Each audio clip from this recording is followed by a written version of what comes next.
Sonkar institute. आज हम देखेंगे सेकेंड चैप्टर हमारे साइंस 2 का। ओके, इसका नाम है life process in living organism part 1। इसमें हम देखेंगे, सबसे पहले तो देखते हैं कि चैप्टर का नाम क्या कहता है, life process in living organism part 1। Life process मतलब क्या?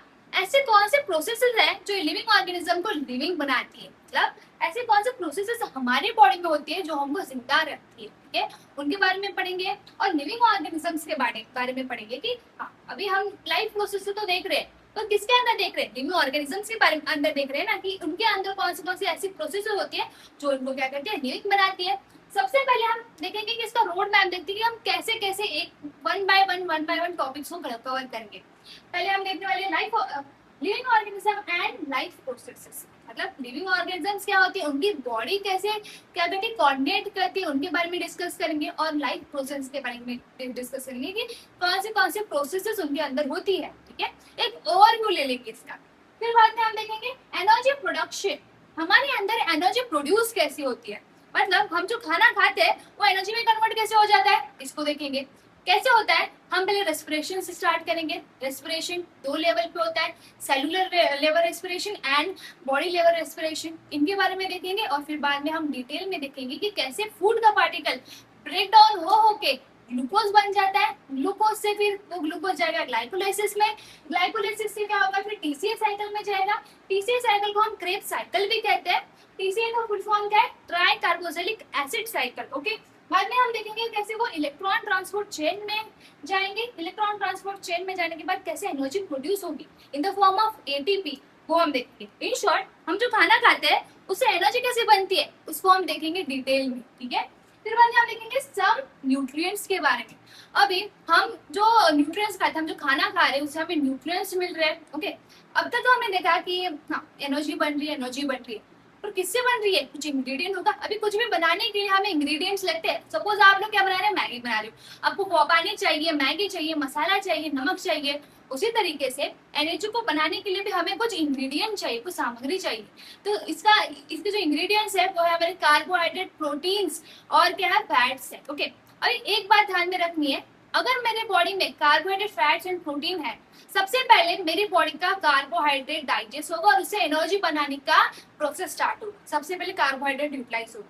सपोज मैं फास्टिंग में हूँ और मैंने कुछ भी कार्बोहाइड्रेट नहीं खाया। कार्बोहाइड्रेट किस में होता है, रोटी में होता है, चावल में होता है, ठीक है, हर चीज में कार्बोहाइड्रेट होता है। अगर मैंने कार्बोहाइड्रेट नहीं खाया, मैं फास्टिंग पे हूँ, तो मेरे इस केस में मेरी बॉडी क्या करेगी, लिपिड्स या फैट्स, लिपिड्स जो है उसको डाइजेस्ट करना स्टार्ट करेगी और उससे एनर्जी बनाना स्टार्ट करेगी। अगर सपोज कर लेते हैं मैंने 2-3 दिनों से खाना नहीं खाया, मेरे बॉडी में ना ही कार्बोहाइड्रेट है ना ही मेरे बॉडी में फैट है, अब क्या बचा, प्रोटीन बचा। प्रोटीन को ब्रेक डाउन करके उससे एनर्जी बनाई करेगी। सबसे पहले कार्बोहाइड्रेट डाइजेस्ट होगा, फिर लिपिड डाइजेस्ट होगा और फिर प्रोटीन डाइजेस्ट होगा। ऐसे इस तरीके से क्या होगा, हमारे बॉडी में एनर्जी बनेगी। अभी एनर्जी बनाना क्यों इंपॉर्टेंट है, क्यों एनर्जी बनाना इंपॉर्टेंट है? अगर आप दिन में कुछ भी नहीं कर रहे हो, आप बस बैठे हो, तभी भी आपके बॉडी को एनर्जी चाहिए, क्योंकि आपके ऑर्गन्स कंटिन्यूसली फंक्शन को परफॉर्म कर रहे हैं। आपका हार्ट कंटिन्यूसली ब्लड को पंप कर रहा है, इसके लिए क्या चाहिए, आपको कंटिन्यूस सोर्स ऑफ एनर्जी चाहिए, जो हमें फूड से मिलेगी। ओके, फिर बाद में हम लोग क्या देखेंगे, हम लोग देखेंगे सम न्यूट्रिएंट्स को, जिसमें हम लोग कार्बोहाइड्रेट, प्रोटीन एंड लिपिड्स को कवर करेंगे। फिर बाद में है अपना सेल डिवीजन। अभी हम छोटे से बड़े बनते हैं, ठीक है, छोटी सी हाइट थी हमारी, बड़ी हो गई, अचानक से हो गई क्या, नहीं, बहुत टाइम लगा, बट इसके लिए क्या हुआ, सेल डिवीजन भी एक इम्पोर्टेंट रोल प्ले करता है। Cell division is nothing but एक सेल है, वो टूट के 2 सेल में कन्वर्ट हो रहे हैं। अगर आपको कुछ अभी इमेजिन कर लो, आपको कट लग गया हाथ को, या फिर कभी भी आपको अगर कट लगा होगा, तो आपने एक बात ऑब्जर्व की है क्या, वो कट 2-3 दिन के बाद क्या हो जाता था, हील हो जाता था। वो जो वुंड था आपका वो हील हो जाता था। या फिर आप खेल रहे हो गया, आपको खेलने के बाद आपके नीज में क्या लगी होगी, चोट लगी होगी, फिर बाद में थोड़े दिन बाद क्या हो जाता था, वो जो आपका जो वुंड है वो हील हो गया। ओके, कैसे होता है ये, वो कट क्यों भर जाता है, कैसे होता है ये, बिकॉज ऑफ सेल डिवीजन, है ना। अगर आपको कुछ कट लग जाता है तो वहाँ पे गैप आ जाती है, बट कुछ दिनों बाद वो गैप फिल हो जाती है। ये किसकी वजह से होता है, ये सेल डिवीजन की वजह से होता है। सेल खुद को डिवाइड करते हैं और मल्टीपल सेल्स बनाते हैं। अब ये कैसे होता है, हम इसको डिटेल में सेल डिवीजन इस टॉपिक में, इस लेक्चर में कर रहे होंगे, ठीक है, डिस्कस।